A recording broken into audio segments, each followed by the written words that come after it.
बिस्मिल्लाहिर्रहमानिर्रहीम।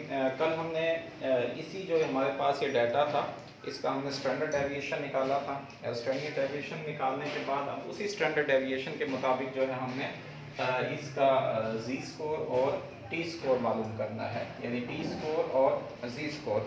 तो हमने सबसे पहले जी स्कोर एंड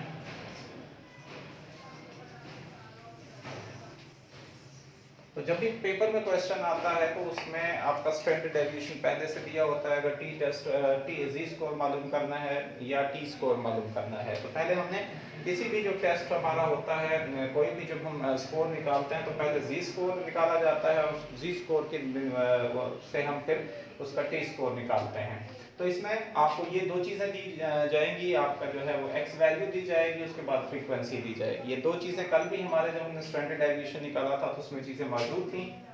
उसके बाद हमने फ्रीक्वेंसी को इस वैल्यू के साथ ज़रब देके हमारी एफ एक्स वैल्यू निकली, ठीक है, एफ एक्स वैल्यू निकली। अब उसके बाद हमने स्टैंडर्ड डेविएशन निकाला था और इसका जो स्टैंडर्ड डेविएशन था वो हमारा था 22.42। ये कल जो हमने इसमें से पहले जो हमने इसका निकाला था स्टैंडर्ड डेविएशन। तो जब भी आपके क्वेश्चन आएगा पेपर में तो स्टैंडर्ड डेविएशन आपके पास दिया गया होगा। अब आगे हमने इसका कि अब हमने इसका जी स्कोर निकालना है। तो जी स्कोर का फार्मूला हमारे पास ये फार्मूला है।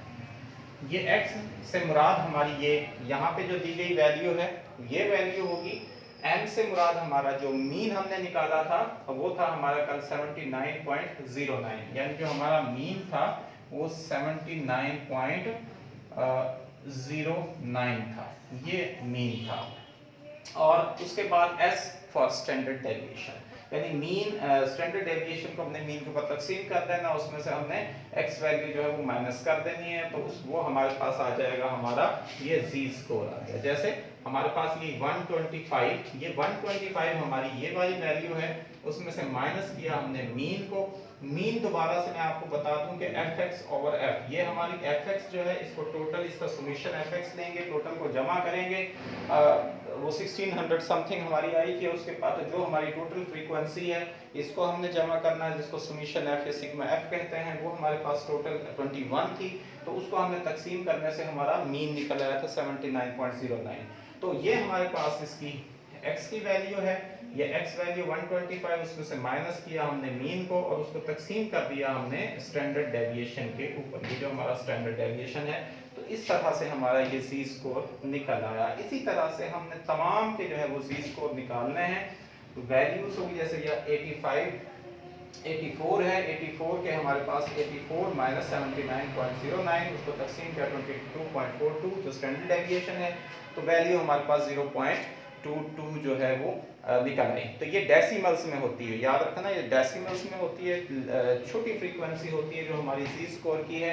जो टी स्कोर की फ्रीक्वेंसी हमारी ज़्यादा होती है, बड़ी फ्रीक्वेंसी होती है और उसको डेसिमल नंबर्स उसमें नहीं होते, यानी उसमें से माइनस उसमें कर दिए जाते हैं। किस तरह से उसकी फ्रैक्शनल वैल्यू दी जाती है वो मैं अभी बताता हूँ कैसे लेते हैं। अच्छा, ये हमारे पास अब टी स्कोर है। टी स्कोर का फार्मूला है जी कि हमारे पास 50 प्लस जी मल्टीप्लाई बाय 100, यानी ये हमारे पास 50 है हमारे पास।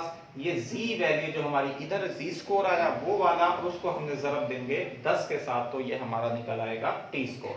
जैसे 50 जमा अब हमारे पास 2.04 हमारा जी स्कोर है और उसको मल्टीप्लाई हमने किया 10 के साथ, तो ये हमारे पास 20.4 आ जाता है। और 20 कैसे आया था ये 2.04? ये 2.04, ये 2 पॉइंट हमारा जी स्कोर है। तो जी स्कोर जो है वो उसको हमने उसको ज़रब देंगे 10 के साथ और उसमें जमा कर देंगे हम 50 को। ये 50 फार्मूले के साथ है तो उसको उसके साथ जमा कर दिया, तो ये 70 पॉइंट समथिंग वैल्यू आएगी।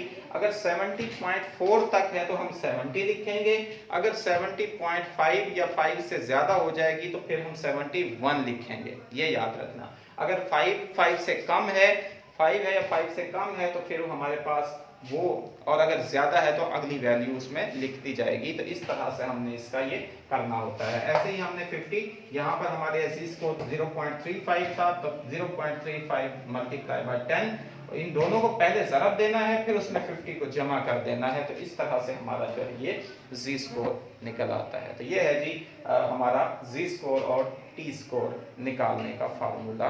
किसी भी जो हमारी गिवन वैल्यूज होंगी उनका हमने, तो ये याद रखिएगा, सबसे पहले जब हम स्टैंडर्ड डेविएशन मालूम करते हैं तो स्टैंडर्ड डेविएशन के लिए पहले मीन मालूम किया जाता है, फिर स्टैंडर्ड डेविएशन मालूम किया जाता है। स्टैंडर्ड डेविएशन की बेस पर हम पहले जी स्कोर लेते हैं और जी स्कोर की बेस पर हम टी स्कोर लेते हैं। तो ये मीन से स्टैंडर्ड डेविएशन से जो है हमारा टी स्कोर जी स्कोर और जी स्कोर से हमारा टी स्कोर, ये सिलसिला चलता रहता है। लेकिन जब पेपर में डायरेक्ट पूछा जाता है कि आपने जी स्कोर मालूम करना है, तो जी स्कोर मालूम करने के लिए वो स्टैंडर्ड डेविएशन पहले दे देते हैं क्वेश्चन के अंदर, आपकी वैल्यूज होंगी और थैंक यू।